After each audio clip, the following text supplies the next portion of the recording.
Please Let's welcome back to the go. show, Caitlin Clark! I'm back.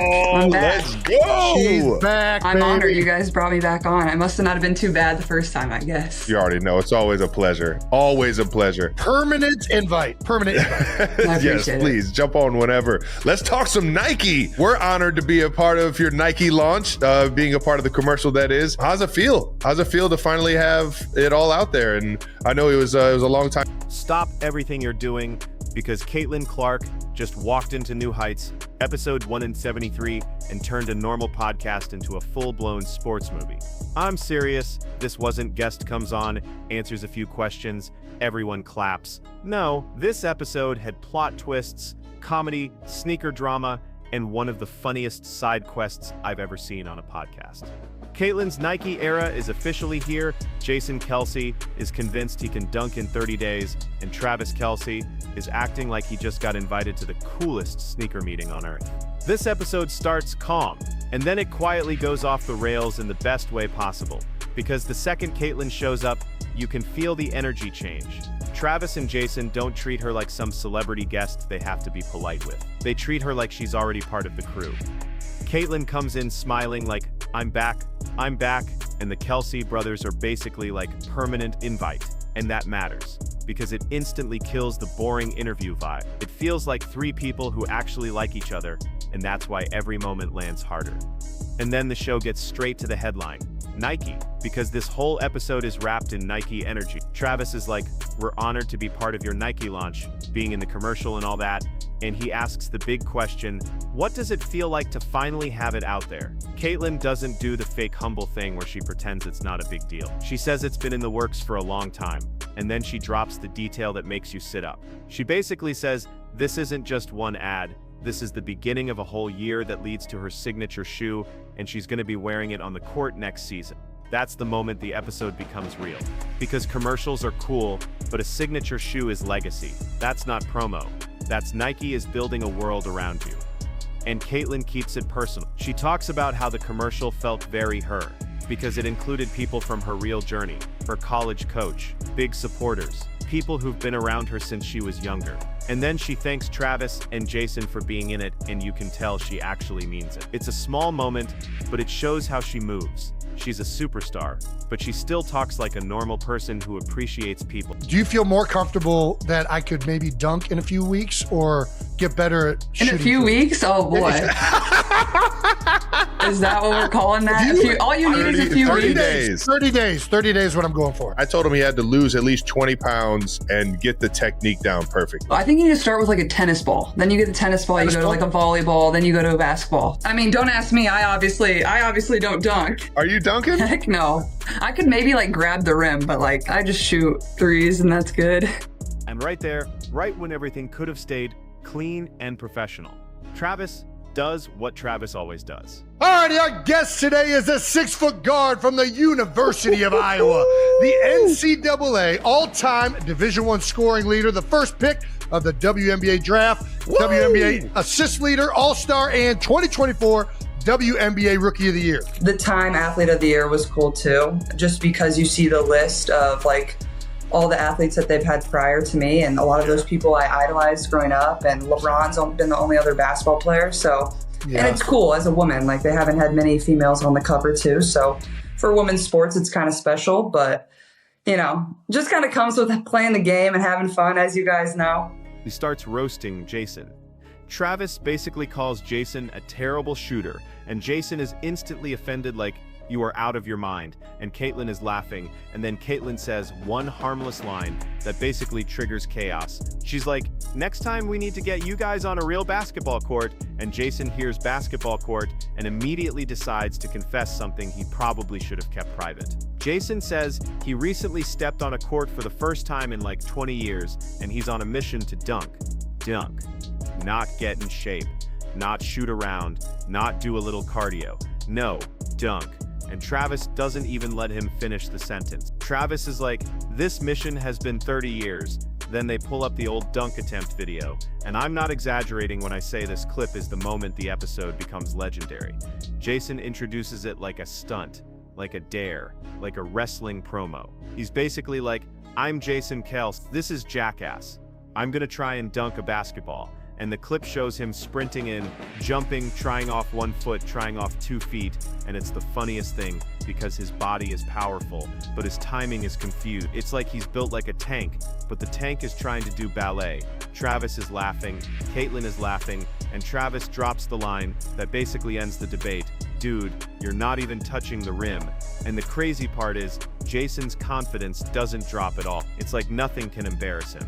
He starts explaining his jumping like he's a professional dunk coach. He says he's a 2-foot jumper. He says 1 foot jumping hurts his ankle. He says he's worried he'll tear something.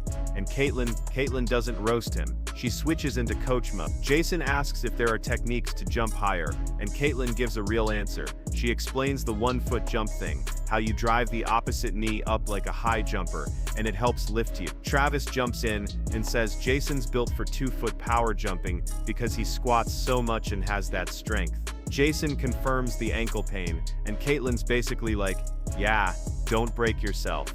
Then Jason asks Caitlin the funniest confidence test question possible. He's like, would you feel more comfortable that I could dunk in a few weeks, or get better at shooting in a few weeks? Caitlin pauses, and you can hear it in her voice. She knows this is about to be messy.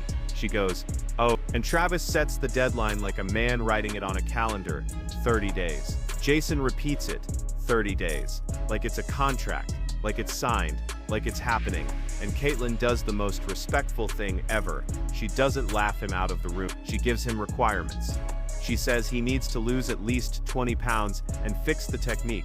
Then she drops the progression plan that is funny but also smart. Start dunking with a tennis ball, then move up to a volleyball, then move up to a basketball. Level up. That moment is pure comedy because it's like watching an elite athlete politely rescue somebody's religious dream without crushing it. It's like she's coaching a giant golden retriever who thinks he's about to become Michael Jordan. And then Travis asks Caitlin if she dunks, and Caitlin shuts it down instantly.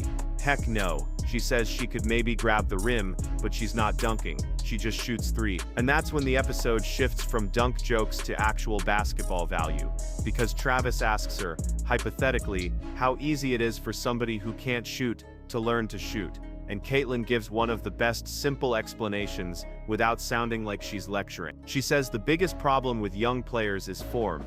Kids try to shoot too far too early. They aren't strong enough, their elbows flare out, and they lock in bad habits. She even tells a story about her dad not letting her launch deep threes when she was young, because it would ruin her mechanics long term.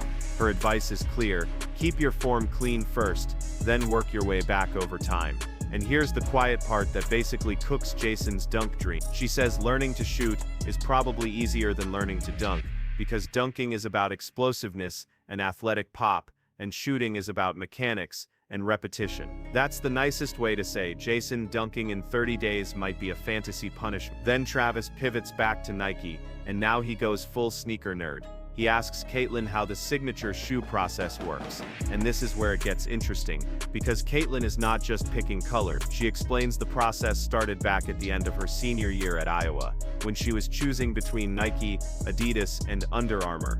And she casually mentions all 3 offered her a signature shoe. That is insane. That's not normal. That's we're betting the future on you level. I'm coming. Definitely a long time coming, like been in the works for quite some time. And obviously this is kind of launching like a whole year where my shoe eventually will come out. I'm wearing it on the court this coming season. So nice. That's probably what I'm most excited for, but like just getting the people more excited with the logo. And obviously I already have some merch out, which you're proudly rocking, which I appreciate. Yeah. But yeah, no, it's so exciting. And a lot of the people that were obviously in the commercial, you two, and Travis Scott was in it, my college basketball coach was in it, and then just some other people that have kind of like been huge fans throughout my career, or, you know, have been a part since I was either in high school or now professionally. So I felt like the ad was like very me. So that was super cool. And it was fun to shoot, and, you know, just. She says Nike takes longer, but Nike is the dream brand. Every kid wants Nike or Jordan. And she says it's been about 1.5 years of figuring out what she wants. Then she says the hardest part is making the shoe unique while still being something she can actually play in comfortably. She plays in a lot of Kobes, but she doesn't want her shoe to be a Kobe copy. She wants it to be her. That's the line right there, because that's what makes signature shoes special.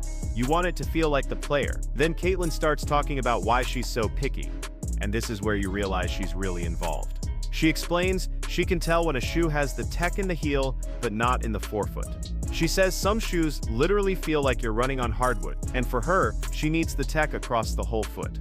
That's not marketing talk. That's a hooper talking like a hooper. She's talking about what it feels like when you cut, stop, accelerate, and land.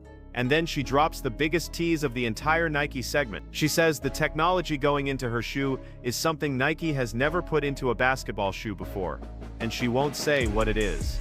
But that one sentence alone is enough to make sneaker people start guessing for months. Because if Nike is putting new tech into a signature shoe, they're not playing around. They're trying to make this a flagship line, not just a pretty collector shoe. And right after that serious sneaker talk, the podcast does what it always does. It turns into story time. Travis is talking about being a sneaker fan. Jason admits he knows nothing about shoes and basically says he wore whatever he got for free. Then Jason tells a hilarious story about wearing Skechers in school and getting clowned so hard he switched to Timberlands. And the way he tells it, you can hear the trauma like it still hurts. Then Travis tells one of the funniest painful stories in the episode. He talks about wanting a rare pair of LeBron shoes in high school. He finds a black and silver pair online, begs his mom for them for Christmas, walks into school thinking he's about to flex, and immediately gets exposed as wearing fakes. Publicly. Across the room. And the detail that makes it worse is he ordered size 14 and they showed up tiny, like his feet were being squeezed while he was being embarrassed. That's a villain origin story right there. That's how sneakerheads are made. You get exposed once and you never forget.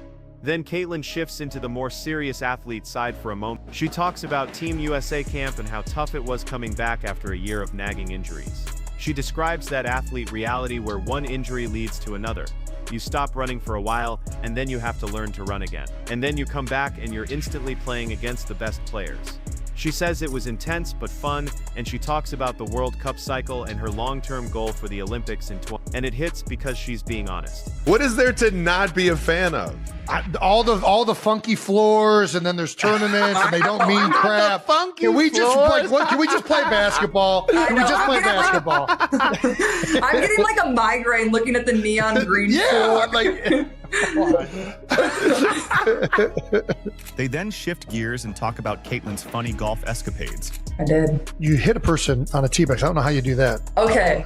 I would hit a person on a tee box. Yeah, I know I can relate. Jason, I don't know if you've played in enough pro-ams yet to hit anybody, but the video that was going viral where I like completely topped it. So it's crazy. Like we're playing like these long par threes that are like 200 yards. I'm like, I'm not good enough to hit a par three like 200 yards. Like, so I whip out my hybrid. I'm like teeing up my hybrid club. Just top it like straight at fans to the left. Been there. But I think they dodged it down the third base line.